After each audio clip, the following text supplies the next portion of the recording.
O áudio que vocês vão ouvir agora é parte do podcast Xadrez Herbal. Caso vocês queiram ouvir mais sobre esse assunto e outros temas de política internacional, é só ir em xadrezverbal.com.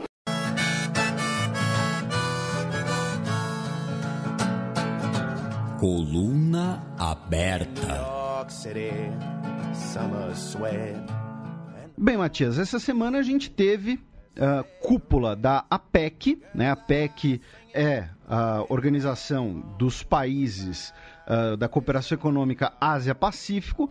São basicamente ali os países, né, da bacia do Pacífico de ambos os lados. Tanto que, por exemplo, México, Peru e Chile fazem parte, né? Estados Unidos, Canadá, China, Coreia do Sul, Japão, Vietnã, enfim, uma série de nações. E também tivemos a cúpula da ASEAN, né, que é a Associação das Nações do Sudeste Asiático, que já é um pouco mais restritiva do ponto de vista geográfico, porém, a ASEAN, né, pela sua importância, pelo seu peso econômico até, já que envolve Singapura, Filipinas, né, Indonésia, que é um país com muita população, Brunei, um país com muito petróleo, acaba tendo sempre convidados importantes, e os líderes mundiais aproveitam a turnê asiática, digamos assim, para realizarem encontros, né, à margem desses eventos. Começando pela cúpula da APEC propriamente dita, pela primeira vez desde a criação da APEC, o fórum, que reúne 21 países, tá, não fechou uma declaração final na sua conclusão, tá? Desde 1989, toda a cúpula da APEC terminava com uma declaração final. E dessa vez, foi a primeira vez que isso não ocorreu. Segundo o anfitrião, o primeiro-ministro de Papua Nova Guiné, o Peter O'Neill, isso aconteceu porque os dois gigantes da sala não conseguiram se entender. Né? Uma referência aí a Estados Unidos e China. Por quê? Porque as declarações de Estados Unidos e China no contexto da ASEAN, em que ambos são membros, né, eles não são membros no contexto da APEC, né? Eles não são membros da ASEAN, mas são membros da APEC, ambos. Foi assim, foi um festival de alfinetada, tá? Foi a coisa mais passiva-agressiva dos últimos meses, pelo menos, na política internacional. Né? O Xi Jinping disse que os países que adotaram o protecionismo estarão condenados ao fracasso. Né? O Mike Pence disse que está preparado para mais que dobrar as tarifas contra os produtos chineses. Disse que os países pequenos não devem se iludir com os empréstimos de desenvolvimento de infraestrutura chineses, pois eles vão levar a uma dívida desconcertante e até mesmo uma perda, né, da sua... Não é dos seus direitos ali, mas uma perda da sua independência, digamos assim, da sua autonomia. Né? E a gente já comentou um pouco isso sobre as questões das dívidas dos países africanos com a China. Né? Então, assim, foi um festival de alfinetada, terminou sem uma declaração conjunta, e aí, né, o porta-voz ali, né, foi bem morno, disse que os líderes decidiram que, em vez da tradicional declaração, Papua Nova Guiné, o presidente da reunião, publicará uma declaração da presidência em nome de todos os membros. E vai ser um documento, né, um documento bem chinfrim, dizendo, olha, foi muito legal receber todo mundo aqui em Port Moresby, entendeu? Aqui foi muito bacana, todo mundo usou umas roupas coloridas típicas regionais, uns de amarelo, outros de vermelho, para formar uma espécie de bandeira do país, e foi muito bacana, entendeu? O pessoal trouxe cerveja, trouxe doce de leite, a gente fez ali um comes e bebes, entendeu? Jogamos ali um pouquinho de buraco, teve um pessoal que preferiu o truco, e foi isso. Foi muito legal, obrigado, voltem sempre. Vai ser uma coisa bem, bem fraquinha. E vai ser nesse clima de alfinetadas entre Estados Unidos e China que a gente vai continuar aqui o nosso tour, tá? Claro, né, quando pertinente. Começando pelo Paquistão, em que saiu uma notícia, a notícia que nós colocamos aqui é uma notícia do The Guardian. Porém, essa notícia saiu em vários outros jornais, incluindo fontes diferentes, como, por exemplo, integrantes da Câmara dos Lordes britânicas e também clérigos britânicos, dizendo que a Asia Bibi, aquela mulher que semana retrasada, 2 ou 3 semanas atrás, né, ou no último ou no penúltimo programa, nós comentamos que ela teve a sua pena de morte por blasfêmia. Ela é cristã e ela teria cometido uma blasfêmia contra o Islã. Né? Lembrando que o Paquistão é um país de maioria muçulmana. Ela ficou 8 anos presa, inclusive, antes de ter o perdão, tá? Antes que todo mundo ache que ela foi, né, tá passeando por aí. A notícia de que a sua família está sendo basicamente caçada dentro do Paquistão, tá? E Canadá, os governos de Canadá, Espanha e França teriam oferecido possibilidades de asilo para ela. O advogado da mulher já fugiu do Paquistão, porque ele também foi ameaçado. O governo do Reino Unido não quis comentar se ofereceria asilo ou não, né? Lembrando, o Paquistão foi parte do Império Britânico, muitos paquistaneses são também cidadãos britânicos, então fica aqui o alerta, né? E aqui não é uma questão de, tem que dar o refúgio, o asilo por ela ser cristã, ou por ela ser Hare Krishna. Não, é por ela estar sofrendo perseguição religiosa, dependente da fé dela, e, enfim, ela, né, a sua família está sendo caçada nas ruas e, enfim, nas casas e tudo mais. Então, uma notícia aí bastante, né, perturbadora até. Na Índia, nós temos 2 notícias. Uma delas é a de que o governo indiano está começando um processo de hinduização de nomes muçulmanos, nomes de tradição muçulmana de cidades, especialmente em regiões governadas, né, com governadores do BJP, né, o Bharatiya Janata Partido, né, Party, porque é em inglês, que é o partido do Narendra Modi, que é um partido nacionalista hindu. Lembrando que ali o subcontinente indiano tem uma tradição, né, muito rica de pluralidade e durante ali alguns séculos foi parte de um império muçulmano, né, o Império Mughal, e que depois passou a conviver, digamos assim, com o hinduísmo, embora nós tenhamos tido diversos choques religiosos dentro da Índia, e está, inclusive, na origem, né, da divisão do antigo Raj britânico em 3 países, 2 deles muçulmanos, Paquistão e Bangladesh que era Paquistão Oriental, e a Índia. Então, os governadores estão adotando aí uma política de renomear cidades, né, com nomes tradicionais hindus. Então, por exemplo, Allahabad, né, e o final do Bad, né, é típico das cidades muçulmanas da região, que vem do Urdu. Né? O Urdu é o idioma do Paquistão, que é basicamente o hindu, só que com o alfabeto árabe. Tá? Então, Allahabad virou Prayagraj, né, Prayagraj, que seria ali o seu nome histórico hindu. Por um lado, né, estão dizendo que isso é uma medida, né, que valoriza a herança cultural indiana, valoriza a herança cultural hindu. A gente falou um pouco disso sobre a estátua gigante, algumas semanas atrás também. Por outro, estão dizendo que isso diminui o pluralismo religioso dentro da Índia e assim, no fundo isso pode gerar inclusive conflitos. Né, e talvez os conflitos sejam justamente apropriados pelos nacionalistas hindus, dizendo, olha só, né, tá tendo briga aí porque os muçulmanos, na verdade, são nossos inimigos e algum conflito interno. Então, espero que isso seja resolvido, já que a Índia tem passado por um processo de secularização muito forte e muito proveitoso nas últimas décadas. E a outra notícia da Índia foi que um missionário dos Estados Unidos, de 27 anos, foi morto no último dia 16 na ilha Sentinela do Norte, no arquipélago indiano de Andamã, que é um arquipélago em que é proibido as pessoas irem. Tá? Na região moram 150 nativos que rejeitam qualquer contato com o mundo exterior.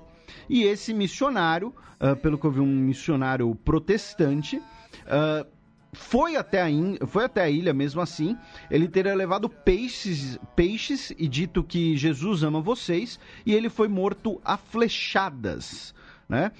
E isso, inclusive, acabou fortalecendo, digamos assim, os recados, né, as recomendações de não visitarem essas ilhas e não tentarem esses trabalhos de conversão missionária, né, por conta de episódios como esse.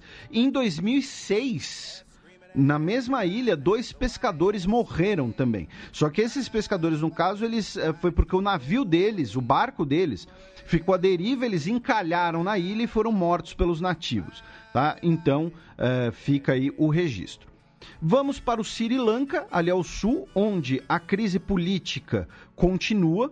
Lembrando, a crise política no Sri Lanka é uma consequência ainda, né, das feridas do final da guerra civil no Sri Lanka, né, a guerra contra os tigres tamês, que durou até pouco tempo atrás. Foi um conflito extremamente violento, que foi sucedido pelo Mahinda Rajapaksa, né, o nosso querido Mahinda, nem um pouco querido, na verdade, porque ele, inclusive, foi um presidente extremamente autoritário, violento, perseguiu a oposição.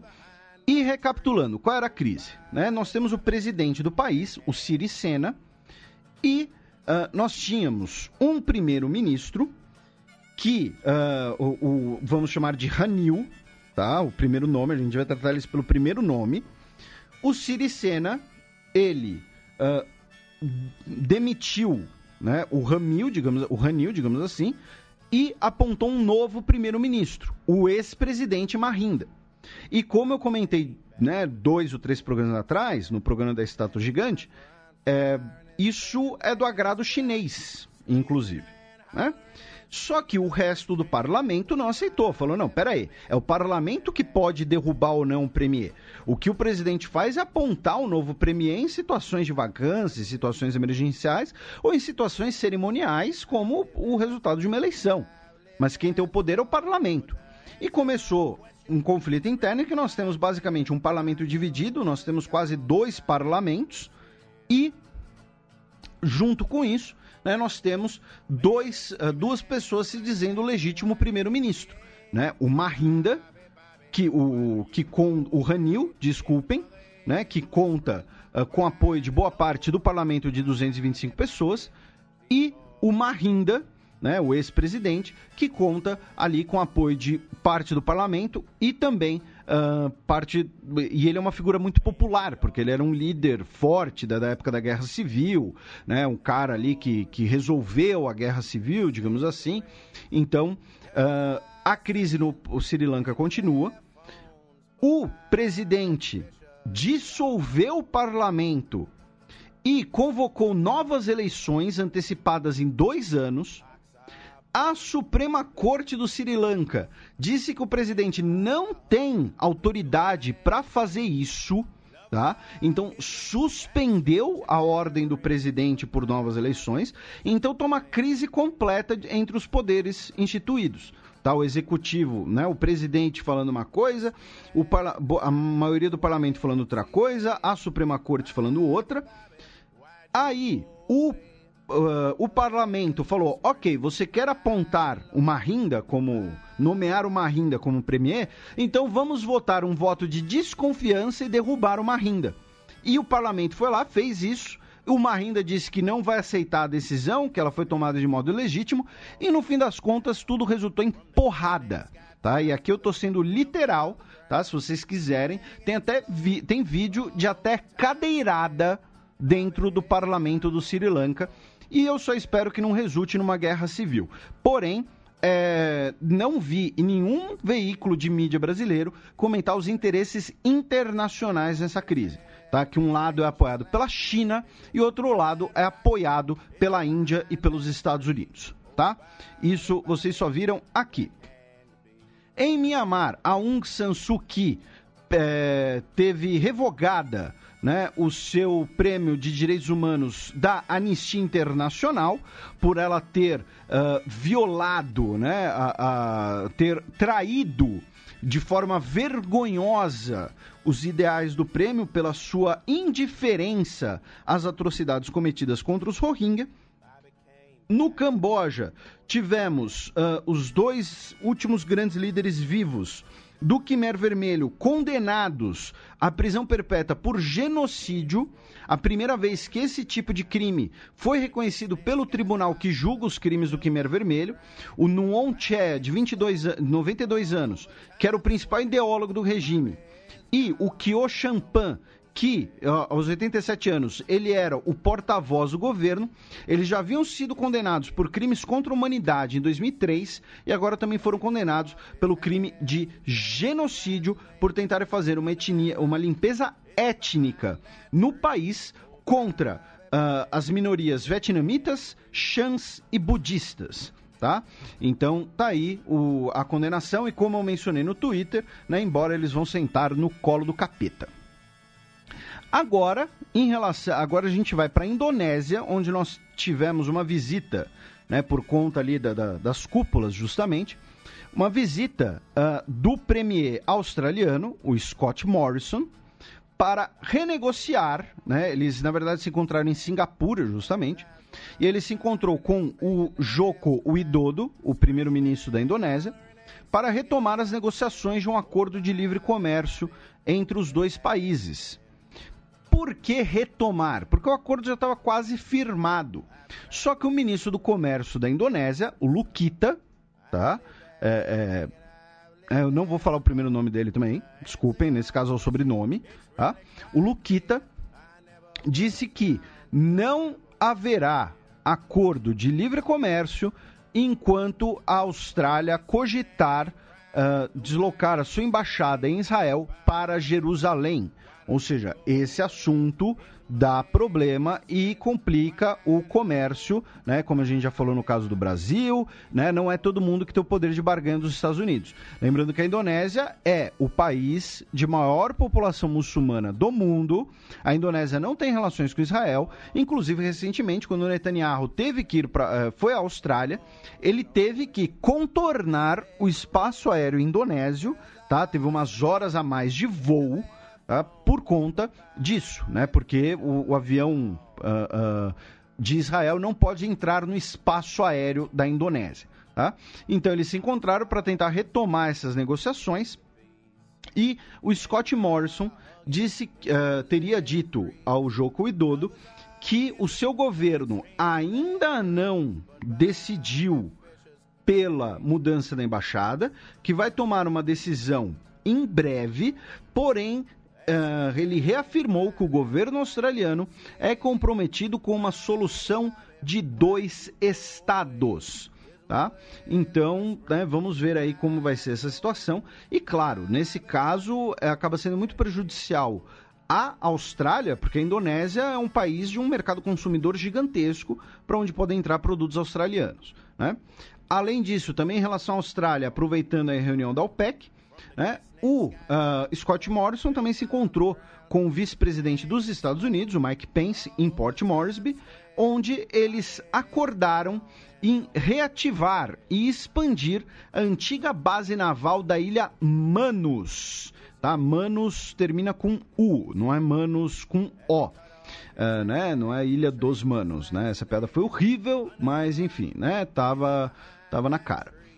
A ilha fica justamente perto de Papua Nova Guiné, foi uma importante base durante a Segunda Guerra Mundial, inclusive, e por que eles querem reativar e expandir essa base naval? Por conta da China, ou seja, como eu disse, o clima é de alfinetadas, o clima é de complicações entre Estados Unidos e China. Infelizmente, estou indo até um pouco rápido aqui nesse bloco, porque o programa vai ficar gigante, mas é uma coisa que a gente precisa voltar a fazer um bloco dedicado específico. Em Fiji, tivemos a reeleição do primeiro-ministro, o Frank Bainimarama, né? Um abraço aí para nossa ouvinte Vanessa Araújo, que reside em Fiji, tá? Temos ouvintes em Fiji até. E ele venceu a reeleição, vai continuar no poder com o seu partido Fiji First, né? Fiji em primeiro lugar. Talvez o partido dele tenha inspirado o slogan do Donald Trump, né? Tá aqui a denúncia, Donald Trump copiando o slogan de Fiji, porém teve reeleição. Em Taiwan, né, o discurso político anda bastante acalorado, porque amanhã, dia 24, sábado, teremos um referendo em Taiwan com 10 perguntas. Tá? Das 10 perguntas, quem souber inglês, né, dá para achar as perguntas na íntegra aí nas internets. Tá? Das 10 perguntas, 5 são sobre questões de casamento entre pessoas do mesmo sexo, direitos de pessoas LGBT e também a educação de questões de gênero. Ah, Felipe, vai ter ideologia de gênero na Tailândia. Não, para de passar vergonha. A pergunta é muito simples, né? Você acha que deve ter educação que promova a igualdade de gênero no currículo, né? Olha só que absurdo, né?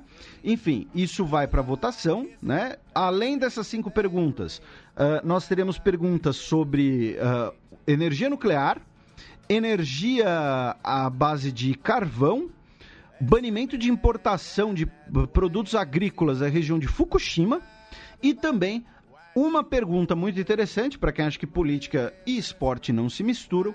Você acha que Taiwan deveria se candidatar a participar em todos os eventos esportivos internacionais, incluindo as Olimpíadas de Verão de 2020 em Tóquio, usando o nome Taiwan? Por quê? Porque normalmente usa o nome China Taipei, para não dar problema, só que Taiwan, se aprovar, né, se a população aprovar, vai querer usar o nome Taiwan mesmo para, né, chegar com o pé na porta. Então Taiwan está aí com um debate político acalorado. Indo para a China continental, né, vamos suspender provisoriamente o peão isolado que demos para a China recentemente, já que o governo chinês voltou atrás em suspender o banimento do uso de ossos de tigre e chifres de rinoceronte para fazer, né, medicina tradicional. Né? Enfim, então tá aí provisoriamente suspensa, né? Ainda bem, então está temporariamente suspenso também o peão isolado. Mas se permitirem o uso dos ossos dos tigres ameaçados de extinção, o peão isolado volta. Agora, também em relação à China, novamente, né, nós tivemos ali algumas conversas, né, entre o Xi Jinping, o Mike Pence. O Xi Jinping foi até as Filipinas também, se encontrou com o Rodrigo Duterte, né, e outros líderes da região.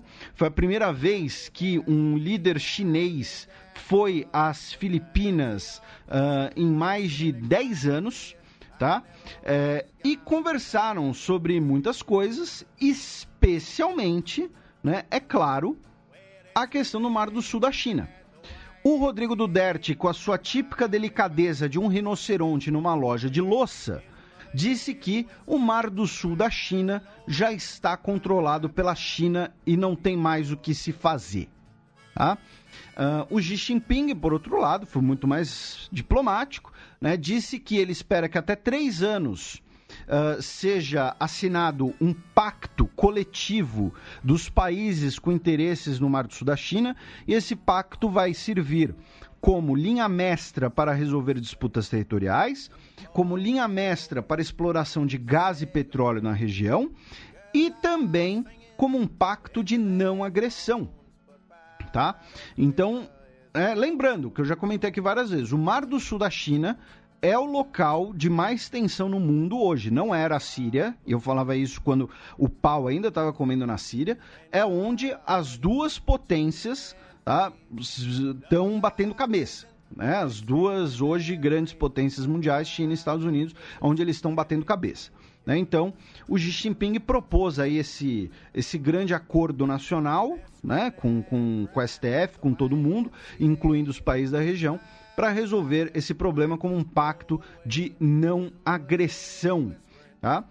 E, além disso, os Estados Unidos teriam aproveitado a reunião da ASEAN em Singapura para, né, fazer ali uma proposta, né, botar ali, colocar um bilhete no bolso do Xi Jinping, dizendo que, para evitar incidentes nos navios da região, o ideal seria que Pequim retirasse os seus mísseis da Ilhas Spratly, né, que são aqueles recifes transformados em ilhas artificiais no Mar do Sul da China, e que, em troca, né, digamos assim, os Estados Unidos poderia começar a conversar sobre barreiras tarifárias e sobre o comércio, né, e tudo mais. E também em relação à China, censuraram de novo o ursinho Puff, tá? Algumas pessoas chamam de ursinho Pooh, mas o nome dele é ursinho Puff, tá? Ele foi censurado no jogo Kingdom Hearts 3. O que acontece? A divulgação do jogo na China censurou o ursinho Puff. Ainda não se sabe se, caso o jogo seja lançado oficialmente na China, se vai ter a censura em cima do ursinho Puff, tá? Lembrando que recentemente o filme Christopher Robin, né, com Ewan McGregor, foi banido na China porque é o filme do ursinho Puff, tá? Na Península Coreana, tivemos aí 2 gestos de boa vontade, né? Pela primeira vez em 65 anos, vai ter estrada na zona desmilitarizada, tá? Vai uma estrada de 12 metros de largura vai ser inaugurada agora nesse final de semana, tá? Que vai ligar então permanentemente, fisicamente, os 2 governos coreanos. E além disso, eles também fizeram uma troca de produtos aí como um gesto de boa vontade, em que a Coreia do Norte mandou à Coreia do Sul 2 toneladas de cogumelos produzidos na Coreia do Norte, e a Coreia do Sul mandou então para o norte 200 toneladas de, segundo o texto da notícia, tangerinas, né? Eu prefiro chamar de mexerica. Inclusive, eu acho que a Coreia do Norte saiu ganhando muito mais, porque mexerica é muito mais gostoso do que qualquer cogumelo. Cogumelo é fungo é matéria podre, tá? Tem decomposição o negócio, tá? Mas claro, né, certamente temos nossos ouvintes aí que gostam muito de shimeji, shiitake, champignon e tudo mais, mas eu prefiro a mexerica. Além disso, é 200 toneladas contra 2, né? Tem muito mais tonelada aí de mexerica. Agora, por outro lado, nem tão otimista assim, a Coreia do Norte, segundo a mídia estatal, realizou um teste de uma arma tática de alta tecnologia, tá? Não se deu muitos detalhes, não se sabe exatamente o que foi, né? O Departamento de Estado dos Estados Unidos disse que se mantém confiante nas conversas, né, no processo de desnuclearização, confiante no diálogo e tudo mais. Porém, né, a Coreia do Norte disse que fez o teste de uma arma de alta tecnologia, né, e fazia 1 ano que a Coreia do Norte não fazia um teste, né, de alguma arma estratégica ou de alguma arma tática, né? E finalmente vamos ao Japão, onde por conta da PEC, né, por conta da ASEAN, na verdade, o Putin e o Shinzo Abe trocaram uma ideia, se encontraram, né, começaram ali algumas conversas. E segundo fontes russas, tá, o Putin foi direto ao ponto. Ele chegou e falou: ô Shinzo, bora fechar um acordo de paz até o fim do ano?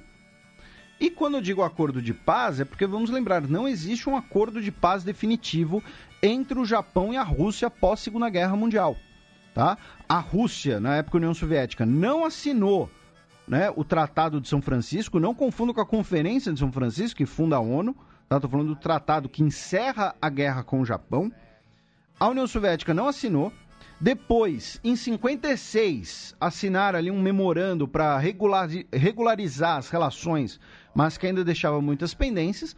E uma dessas pendências é uma pendência territorial das Ilhas Kurilas, tá? Um pequeno arquipélago que fica ali entre o Japão e a Península de Kamchatka.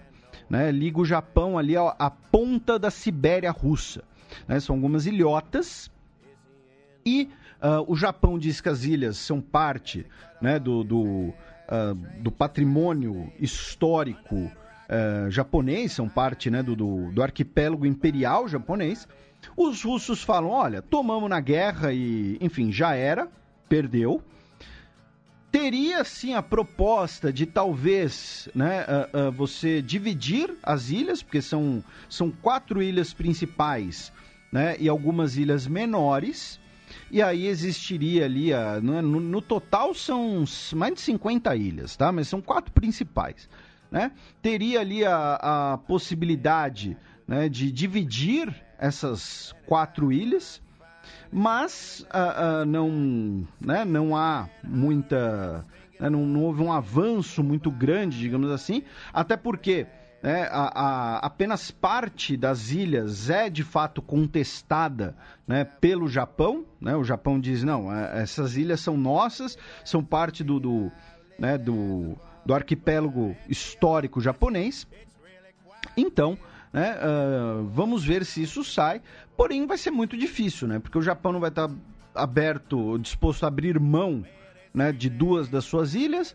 A Rússia dificilmente vai abrir mão de todas as ilhas, então, né, mas quem sabe teremos aí, né, uma coisa histórica aí nos próximos meses entre Rússia e Japão, encerrando a Segunda Guerra Mundial. Inclusive tivemos vários exercícios militares entre russos e japoneses, tá, nas últimas semanas no Golfo de Aden. E para a gente fechar esse bloco com uma notícia legal, uma notícia divertida, né, o Japão criou um Ministério de Cibersegurança. Eu comentei isso num Nerdologia de um tempo atrás, um Nerdologia sobre o Ghost in the Shell. E esse Ministério da Cibersegurança vai inclusive cuidar da segurança da Olimpíada de 2020. E o novo ministro, né, que vai cuidar, e o ministro inaugural do cargo, é o Yoshitaka Sakurada, de 68 anos de idade, que foi ali ser sabatinado pelo parlamento japonês antes de assumir o cargo, e ele disse: sou uma pessoa independente desde que tenho 25 anos. Sempre orientei minha equipe e secretários a cuidar desse tipo de coisa. Se eu dou instruções para meus assessores, então não uso o computador diretamente. Eu nunca usei um computador. E além disso, ele não sabe o que é um drive USB. Tá? Então, e é ele que vai cuidar, né? Ele que vai ser o ministro aí da segurança cibernética. É claro que, né, ele é uma figura política, o mais importante mesmo é que ele gerencia ali as pessoas, quem entende do assunto e tudo mais, e na verdade eu acho até bom o cara reconhecer a própria ignorância, né? Mas não deixa de ser engraçado, não deixa de ser curioso, então é uma notícia propícia pra gente fechar esse blocão aqui.